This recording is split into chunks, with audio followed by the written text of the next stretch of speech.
Hello, everyone. Welcome to Conversations with Sekani, a podcast for people in their 20s who are trying to figure out life and not lost along the way.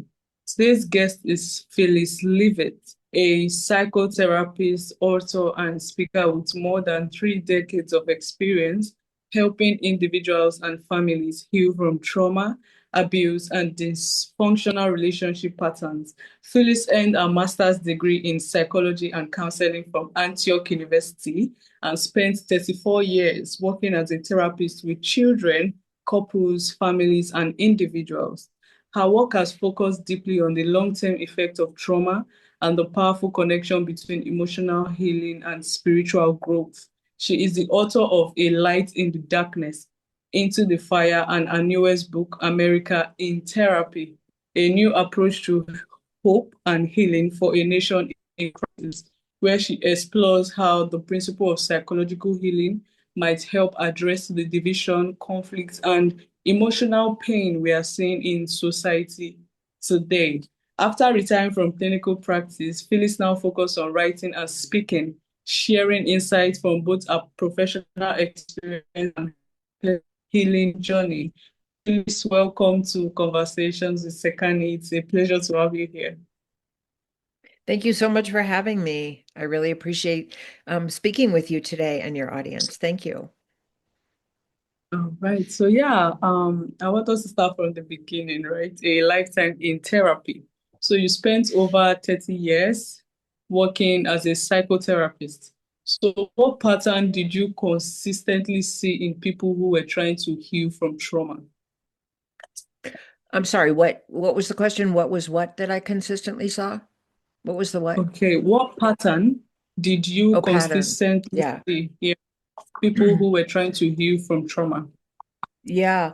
Well, one of the things that I would say to begin with is that if you have sustained trauma, and most of our traumas come from other people, some ways that we were hurt or excluded or had expectations of us that were impossible to meet, or there was some kind of abuse or neglect or alienation, or addiction, that kind of thing. When people are hurt by other people, and when it's at the level of what we would call trauma, there's no way that you can't have a symptom, even if it's hidden, even if it's some way that you just beat up on yourself or think negative thoughts about yourself or hide or isolate. But most of us have symptoms when we're hurt. Just like if the body is hurt, it's going to have symptoms. And our psyches are no different. So often the symptoms look like depression or self-harm or addiction or people pleasing or workaholism or high levels of anxiety or aggression. Um, and so those symptoms are a call for help, just like if you have a pain in your side, your body's calling for help. But unfortunately, in our society, we often blame people for their symptoms and we tell them to get over it, or they shouldn't show that they have any pain, or they shouldn't need any help. And that's totally counterintuitive to what our psyches need. If we have some kind of glaring symptom from trauma, we need help. And the patterns that emerge from that are that we come up with some way to cope with that pain. Um, so it might be people pleasing, or it might be workaholism, or it might be addiction. But underneath that pattern is a negative belief about ourselves. Trauma from other people creates a negative belief. I'm not lovable. I'm not worthy. I have no power. I'm a loser. I'll never amount to anything. Those kinds of things. Trauma leaves a person with some kind of negative belief about themselves that feels true, even when it's not, because none of us are born unworthy or unlovable. We learn these things from the ways people interact with us and the ways we have learned to interact with them.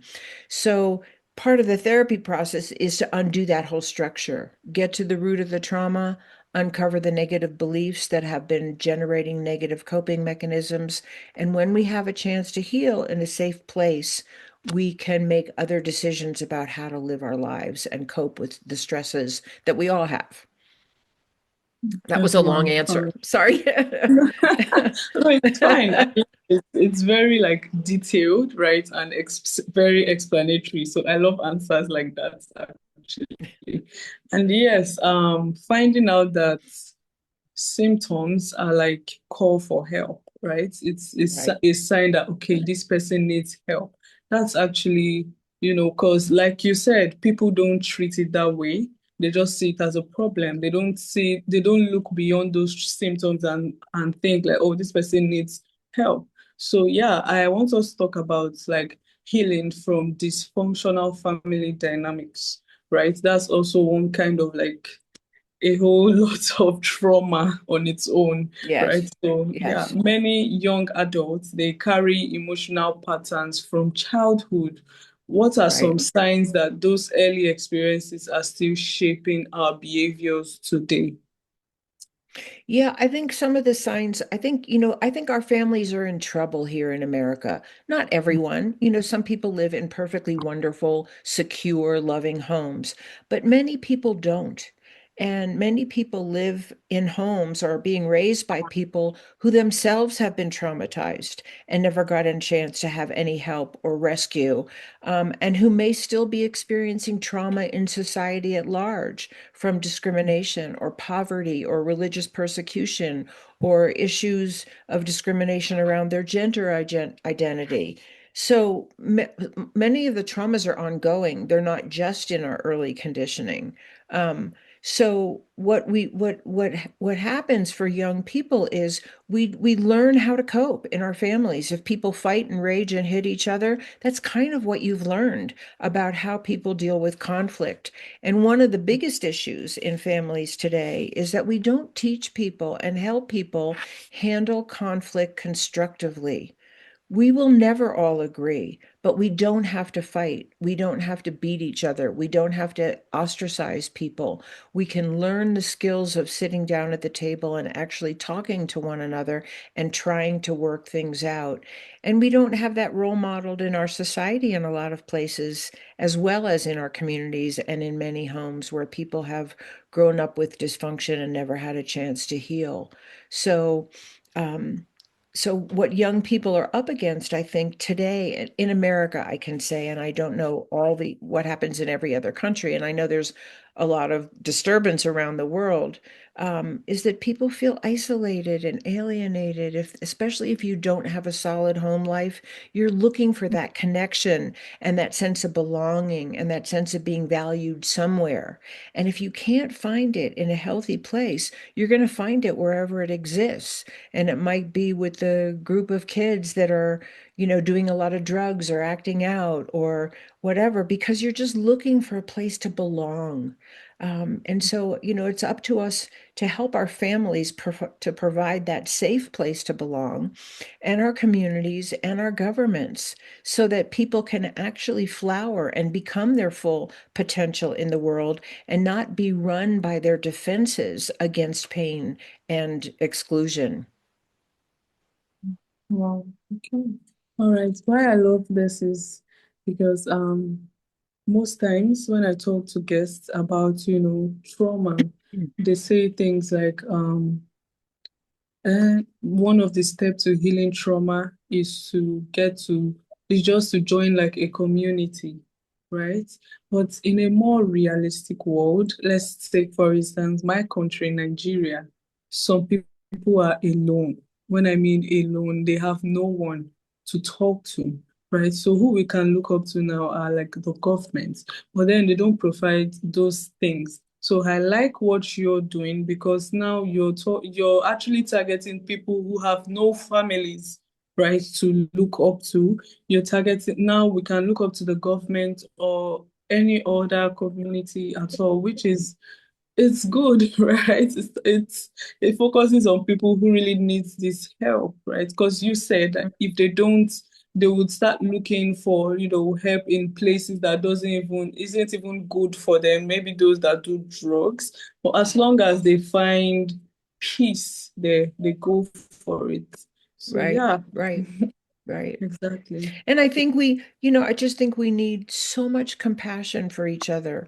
When people are behaving terribly, it's usually almost always a sign that they've been hurt Inside the perpetrator is a victim, as well as inside the person who's helpless and can't protect themselves and doesn't know what to do in the face of violence and freezes.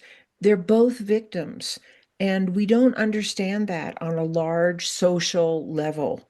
And until we really get that we have to stop victimizing people on a broad scale if we really want to stop the cycles of violence, both in our homes and in our communities and in our world, we're not going to stop it because we're creating more and more people who are in pain.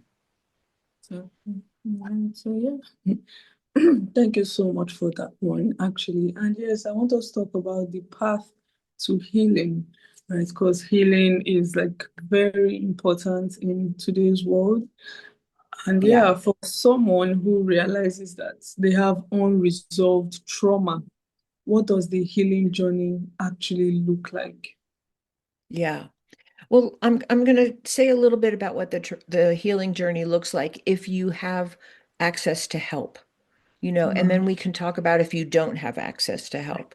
If you can find a therapist or someone with some mental health skills for helping you heal from trauma, and you're not in the trauma anymore, because it's really hard to heal from trauma if you're still being traumatized. So Mm, the first order of business is somehow to find safety. Um, but so what it looks like in therapy is you really look at what your early conditioning is. What are the values and the role models of behavior and the expectations that you grew up with in your family? Did people abandon each other? Did they sit down and talk things out? Was there violence? Was there sexual violation?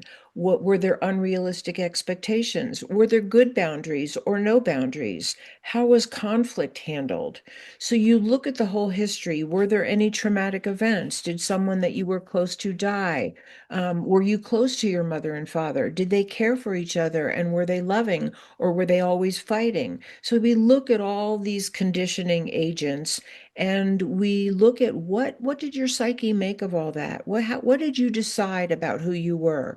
I'm a good person. I'm worthwhile. I deserve to be here. I'm loved, or I'm not wanted and I'm a loser or I'm inferior or I have no power. So we look at what the early conditioning is, what you made it mean about you, and then how you decided to cope. Well, I felt unlovable, so I decided, and usually these decisions happen unconsciously. No child sits down and thinks this, it just happens. One child decides out of an abusive household or a traumatic life, they decide they're just going to become highly aggressive and no one's ever going to get them again. And another child decides to hide and never be seen because they don't want anyone to target them. Or someone decides to just go and do drugs and numb out the pain. So we learn things about ourselves, we make decisions about how we're going to cope, and then we bring them into our adulthood, into our teen years, into our adulthood, and without intervention. And this is not true for everybody. Let me just say, there's no one size fits all for our psyches. We're all individuals.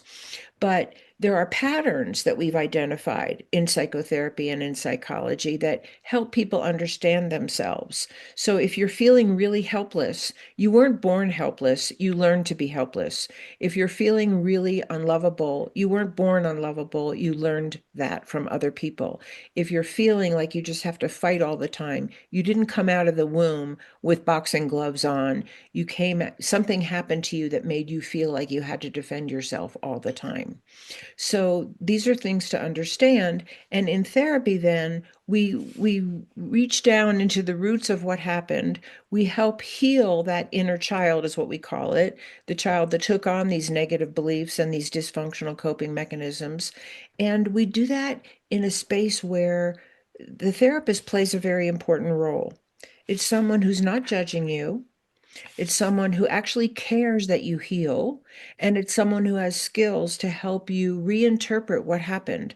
So if I grew up feeling like I'm just flawed and I'm unlovable because of what happened to me, there needs to be someone there who can say, you're not unlovable. You learned that. It feels true, but it's not the truth because our feelings are not the only judge of reality.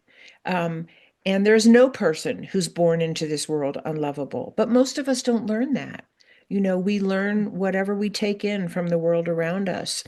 And for people who are, have a different sexual identity or a different race or a different religion or whatever, often the societal messages are very negative and they get internalized very young.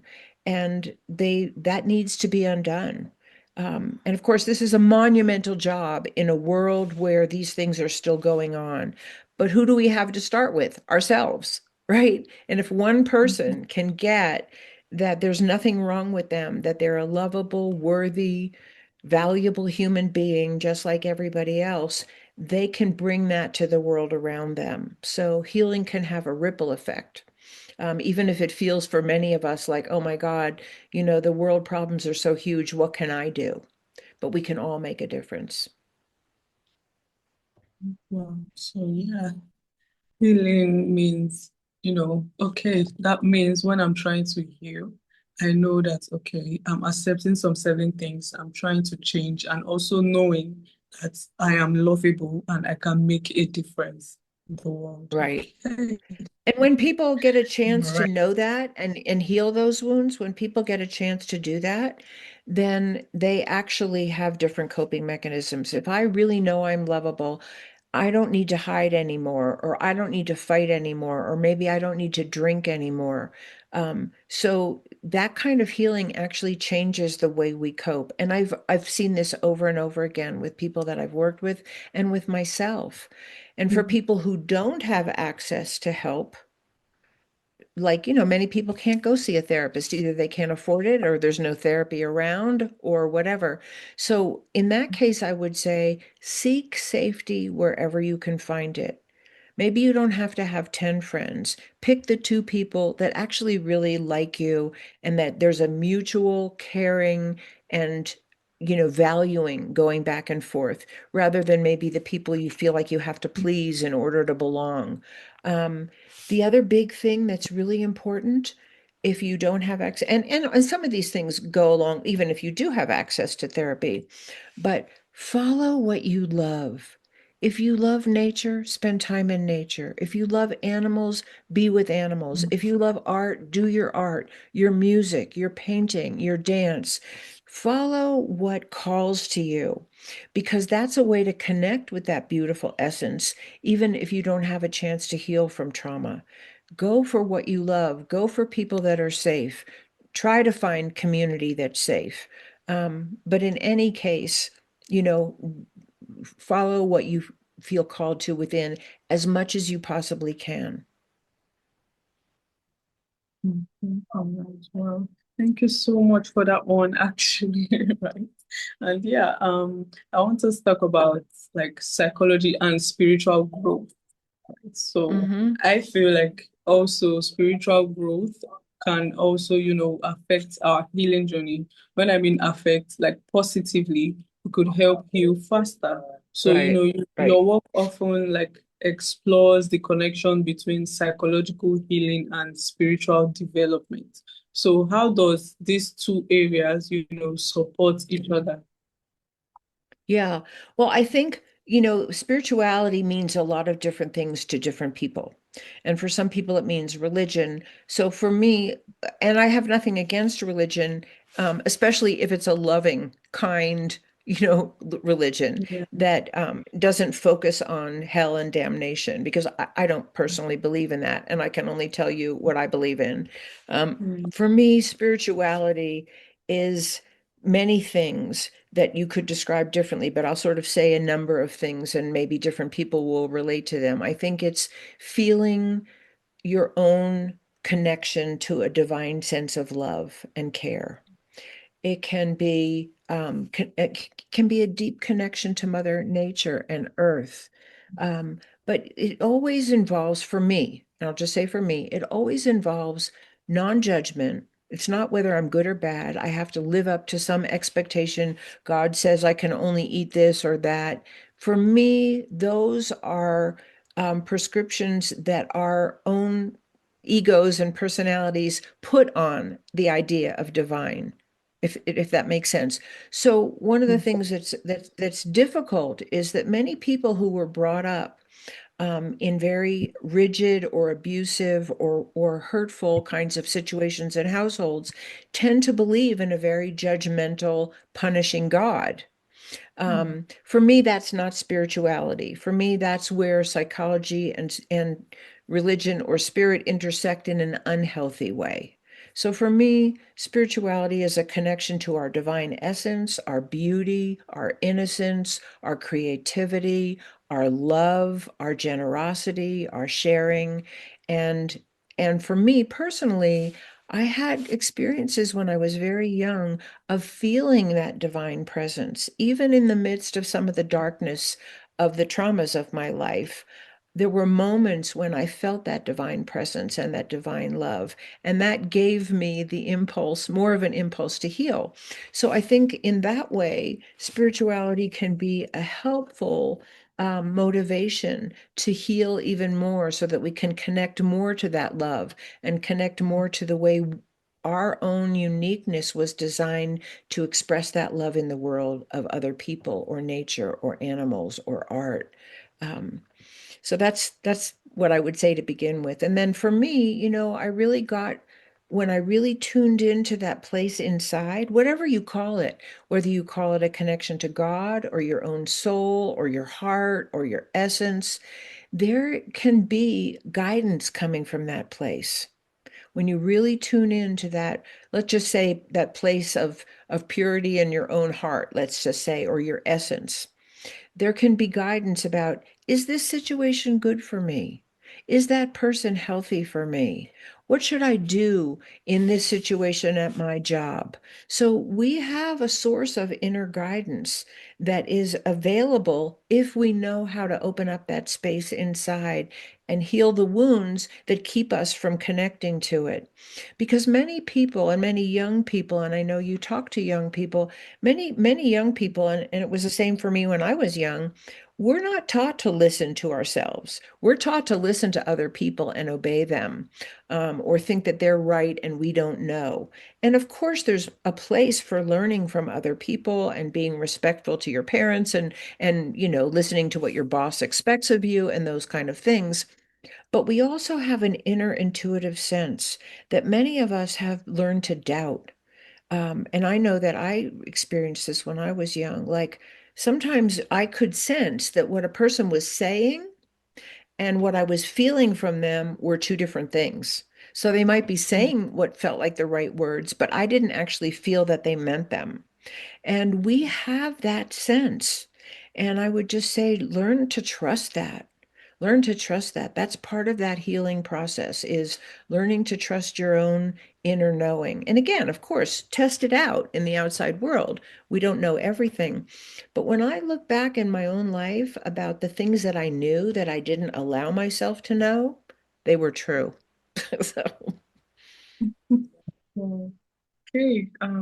Yeah, I just feel like you've spoken directly to me, actually. Your word, your words are very good. soothing. Your words are soothing and they help a lot, right? They are helping me Mhm. actually. So Oh, yeah. good. I'm glad. I'm glad. All right.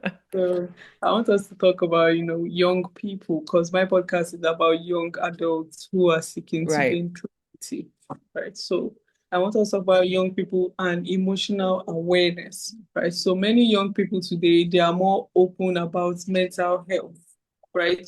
So what gives you hope when you look at the next generation? Yeah. Well, I see a lot of young people who are really in touch with themselves, who and it's really beautiful to see, and I hope you see this in your country too, that there's so many people who have a social awareness, a political awareness, a cultural awareness that I didn't necessarily grow up with. In the 60s, my generation actually burst into that awareness, but I didn't grow up with it. And I think there are a lot of people today who really care about the planet. They really care about humanity. They really care about children. They really care about the environment and clean water and clean air and clean soil.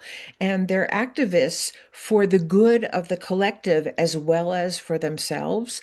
And that to me is really, really encouraging. And I think, and again, I think there's been waves of that in history, but I think the pressures and the issues today are so much more global than they've ever been, that seeing that kind of global awareness is very, very hopeful.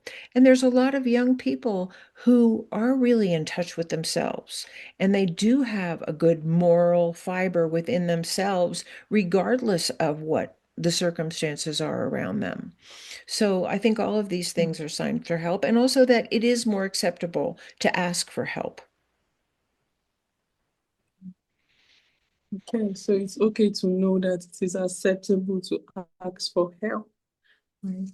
All right. So Mm. yeah, I want us to talk about, rebuilding relationships after conflict, right? Because one of the things you teach, right, is repairing relationships after conflict. Right, So what's right. like the first step when trust is damaged? What's the Yeah. first step to rebuilding such relationship? Well, let me just say, it's just the nature of being human that we're not going to agree. I think conflict is inevitable. We will not always agree. We will not see the same things. We will not have the same wants or needs or desires or values or religious, orientation or whatever we have. That's okay. We don't have to be the same. Conflict is okay. It's our commitment about how we handle conflict that matters. And the bottom line for resolving conflict after, there's been a rupture in a relationship, and all the things I'm going to say, and there's a whole chapter in my book about this, all the things that I'm going to say, the more we can employ them, the less conflict will escalate in our lives. So it's both reparative and preventative, what I'm going to say. And the bottom line, and it seems so obvious, but it's not obvious in all of our cultures. The bottom line, the first step is that we commit to restraining our worst impulses. If I really want to work out something with you, I'm not going to scream at you. I'm not going to call you names. I'm not going to slam doors in your face. I'm not going to threaten you. I'm not going to have a weapon in my hand, whether it's a physical weapon, a verbal weapon, an emotional weapon. If the bottom line for resolving conflict is safety. I have to feel safe with you, and you have to feel safe with me if we're ever really going to listen to each other's grievances and upsets and opinions and disagreements. So that's number one, is I leave my emotional and other weapons at the door. And then I am willing to sit down and talk with you. Because right now we live in a kind of win-lose culture. I win, you lose. I'm right, you're wrong, rather than we all have something to say that needs to be heard. So the step number two is I really take responsibility for myself. Who am I being in this disagreement? Am I angry? Am I looking at you with disgust on my face? Am I rolling my eyes when you talk? Because if I'm doing those things, I wouldn't want you to do them to me. So the principle is I take responsibility for being toward you the way I want you to be toward me. I talk to you the way I want you to talk to me, and I try to listen to you the way I hope you will listen to me. And these things are hard to do when people are triggered, when they're upset, when they feel like they've been mistreated, or the other person's just a jerk, or they're all wrong. It's really hard to just focus on taking responsibility for yourself. But the more a person takes responsibility for themselves, the more it's possible to resolve the conflict and de-escalate the charge on the conflict. So the next principle is, what is it I need to change in myself? Maybe I need to have a softer tone of voice or make better eye contact with you, or at least be open. Even if I don't agree with you, at least be open to hearing you, because that's what I want from you. I want you to be open to hear me. And then if there's something I need to apologize for, maybe I was wrong. Maybe, I need to say, that wasn't very nice what I said to you, or I'm sorry I was shouting, or I will really try to restrain myself and sit down even when and not leave the room when I'm upset with you, whatever it is. Because I don't know about you, but it hasn't been all that many people in my life who have actually apologized for anything. Most of us feel like we have to save face. We can't admit that we were wrong. Um, but if you've had the experience where someone has said, I'm really sorry, I shouldn't have said that, or I shouldn't have done that, and now I understand you better, it feels amazing. So we can be the ones that give that to other Mm. people, even if we're not getting it in return. And then the next step is, where can we Mm. meet? Is there a compromise we can make? Or maybe now that we've talked this out, I understand you better, you understand me better, and the conflict disappears. But maybe we have to make some agreements. Maybe, you have to agree to help me more around the house, or I have to agree to lower my voice, or whatever it is, and then could be big agreements, that we'll arrange finances differently, or we'll learn different parenting skills, or whatever it is we need to do. So we look for where we can have reconciliation and make some agreements. And the last step is, and these all come from a commitment. The commitment is, I want to reconnect with you, not I want to beat you at this game. I want to make you feel ashamed and small and bad and slink away with your tail between your legs because you're such a terrible person and I'm so right. The commitment is, I want to reconnect with you. I want to feel love with you. I want to enjoy life with you. I want to have more cooperation with you. If you can do that, great. Not every conflict ends that way. So for me, what I say is, if you really can't agree and you can't come to that place of any kind of reconnection, then agree to leave each other alone in peace. The agreement is, I'm not going to act out on you. It is a non-violent communication approach to relationship. And my experience is that violence just creates more violence. It doesn't ever heal anything. I might shut you up if I'm violent toward you, but I don't heal relationship. And you're most likely to come back at me with something. And that's what we have in the world. We try to shut people up and shut them down and we assault them. And then we're surprised when they act out and get a gun and kill somebody, and it's tragic. It is indeed tragic. Oh mine. This has been beautiful, honestly. It has been amazing. And I Thank hope my you. listeners will also, learn a whole lot from this episode. And yeah, it brings me to the final question I have today, right? It's not really a question, but it's like a message for hope. So for listeners who feel overwhelmed by the state of the world, what message would you want them to hear today? Well, I don't know anybody who doesn't feel overwhelmed by what's going on in the world today. I think we're all really in a lot of pain about the amount of violence that is being justified and perpetrated in the world today. And when I was still in practice, which I'm not anymore, but it wasn't until more recent years that I ever even had anyone come to therapy and talk about what was going on in the world that was traumatizing them. So I think we're all having a lot of trauma from what's going on in the world, and some people more than others, obviously. And what I would say is, we all have a part to play. Even if you feel like you only influence 10 people in your immediate circle, you're healing your own wounds. You're becoming more loving. You're becoming more inclusive. You're becoming more cooperative. You're becoming more generous. You're becoming more nonviolent in your own approach to life will have a ripple effect. So you may not even see it.